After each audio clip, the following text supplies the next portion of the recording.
Imagine you are standing in the middle of a beautiful, busy city.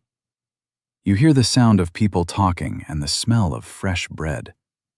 You look up at the sky. What do you see rising above the rooftops? You see a tall, iron giant. It is strong, elegant, and famous all over the world. Yes, we are talking about the Eiffel Tower. But have you ever stopped to wonder how it got there? Was it always loved by everyone? Did people think it was a good idea at first? Today, the Eiffel Tower is the symbol of France. It is a place where people fall in love and take beautiful photos. It feels like it has always been part of the city. But every great thing starts with a dream, and sometimes those dreams seem impossible. In the late 1800s, Paris wanted to show the world something amazing. They wanted to celebrate progress and human skill. But how do you show the world that you are the best?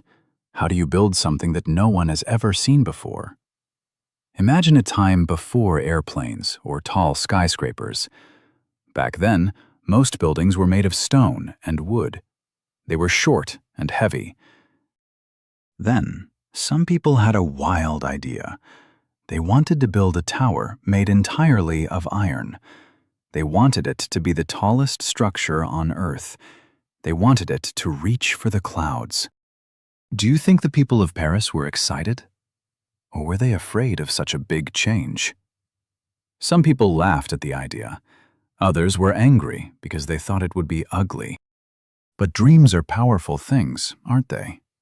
They can push us to do things that seem crazy to others. So, let us go back in time together. Let's walk through the streets of old Paris. Let's find out how a simple drawing became a world-famous icon. It is a story of hard work, big risks, and a lot of heart. Are you ready to hear the story of the Iron Lady? Let's begin our journey. Every big project needs a leader. For this tower, that leader was a man named Gustave Eiffel. Gustave was an engineer.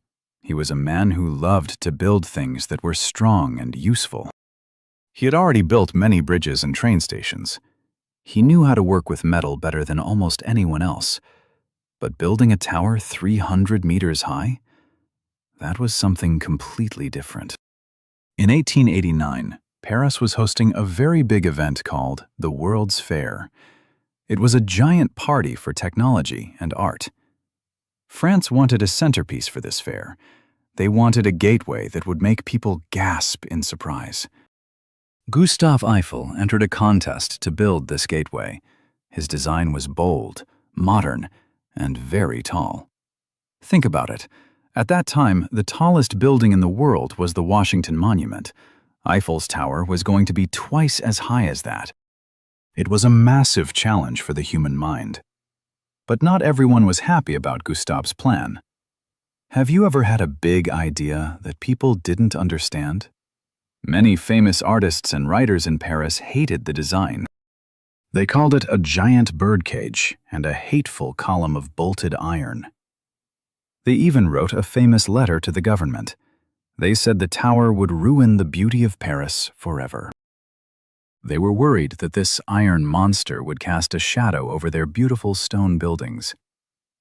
But Gustave Eiffel did not give up. He believed in his vision and his team of workers. He knew that iron was the material of the future. He knew it could be light and strong at the same time. Gustave even put his own money into the project. That is how much he believed in it. He wasn't just building a tower for a fair. He was building a monument to human intelligence. Can you imagine the pressure he felt? The whole city was watching him, and many were waiting for him to fail. But Gustave stayed calm. He looked at his drawings and his calculations. He was ready to prove the world wrong.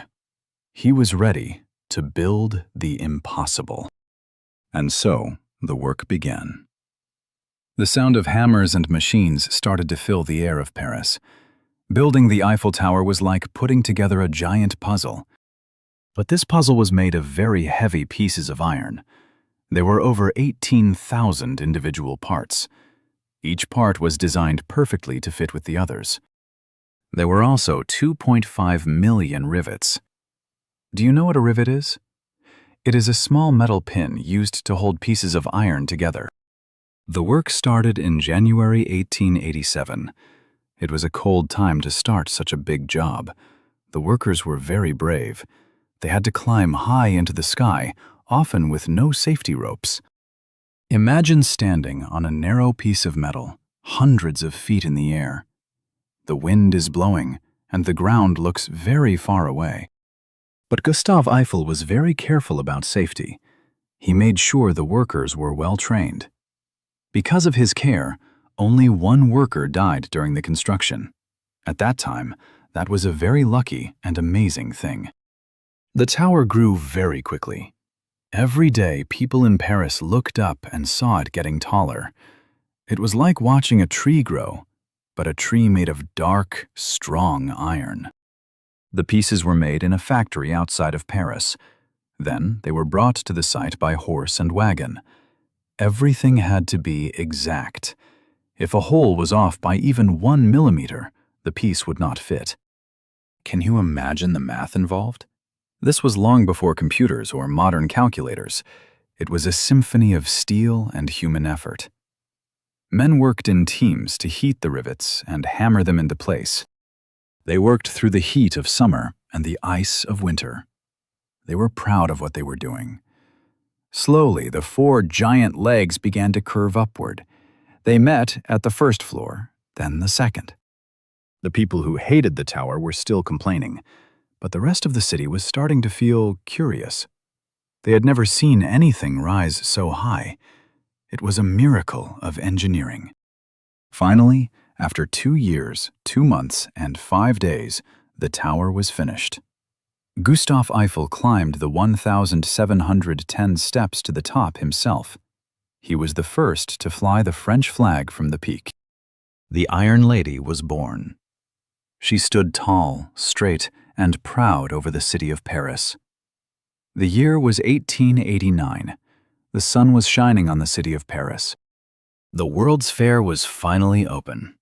Millions of people from all over the planet came to see the wonders of the world. But everyone wanted to see one thing more than anything else. They wanted to see the Eiffel Tower. On the opening day, the tower was a sight to behold. It was painted a reddish-brown color back then. Imagine the excitement in the air. People wore their best clothes and hats to see the great iron giant. When the fair opened, the elevators were not even finished yet. But that didn't stop the visitors. Thousands of people climbed the stairs just to see the view. They wanted to feel like they were standing on top of the world. Have you ever seen a view from a very high place? It changes how you see everything. From the top of the tower, the big city of Paris looked like a small toy set. The River Seine looked like a silver ribbon. The people were amazed. They had never seen the world from this perspective before. The tower was the tallest building in the world. It held that title for 41 years. At night, the tower was even more magical. It was lit up by gas lamps and a giant searchlight. It looked like a golden lighthouse in the middle of France. It was a fairy tale come to life. Even the people who hated the tower began to change their minds. They realized it was not just a pile of iron. It was a work of art. It was a symbol of what humans can do when they work together. Famous people came from everywhere to visit. Thomas Edison, the great inventor, even met Gustave Eiffel at the top. Gustave had a small private apartment at the very peak. Can you imagine having a home in the clouds? The Eiffel Tower was the star of the show. It was the most popular attraction at the fair. By the time the fair ended, nearly 2 million people had visited the tower. It was a huge success. But there was a secret problem that no one liked to talk about. The tower was only supposed to stay up for 20 years. After that, it was supposed to be torn down. The year 1909 was approaching. For many people, this was a sad date. The contract for the Eiffel Tower was about to end. The city of Paris had the right to take it apart and sell the iron. Can you imagine Paris without the Eiffel Tower? It is hard to think about now, isn't it? But back then, many people still thought the tower was temporary. They thought it was just a souvenir from a party that was over. Gustave Eiffel did not want to see his masterpiece destroyed. He had to find a way to make it useful. He knew that beauty was not enough to save it. He needed to give it a job. So, he began to use the tower for science. He turned it into a giant laboratory. He studied the wind at the top. He performed experiments with gravity. He even built a weather station on the tower. This helped people understand the climate better. But the thing that really saved the tower was the radio. This was a brand new technology at the time. Because the tower was so tall, it was the perfect place for a radio antenna. In 1903, the French military began using the tower for wireless telegraphy. This was very important for the army. During World War I, the tower's radio was used to listen to the enemy's messages. It helped France win important battles. Suddenly, the tower was not just a decoration, it was a hero. It was a vital part of the country's safety. The city decided to let the tower stay. They realized that it was worth more than just the price of its iron. As the years went by, the tower found more and more uses. It became a television tower and a telephone tower. It stood through wars and changes in fashion. It survived because it adapted to the times. Think about your own life. Sometimes we have to change and find new ways to be useful to keep going. The Eiffel Tower is a great example of that. It started as a dream, became a target of hate, and then became a necessary tool. It was no longer just a temporary building. It was becoming a permanent part of the Parisian soul. As time moved forward, something wonderful happened. The Eiffel Tower stopped being a piece of engineering and started being a friend.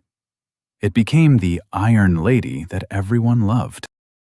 It became the heartbeat of the city. Whenever people thought of Paris, they thought of the tower. It appeared in movies, songs, and poems. It became a place of celebration. On Bastille Day, the tower is surrounded by beautiful fireworks. It became a place of romance. How many thousands of people have said, "I love you," under its lights? The tower has a way of making people feel special.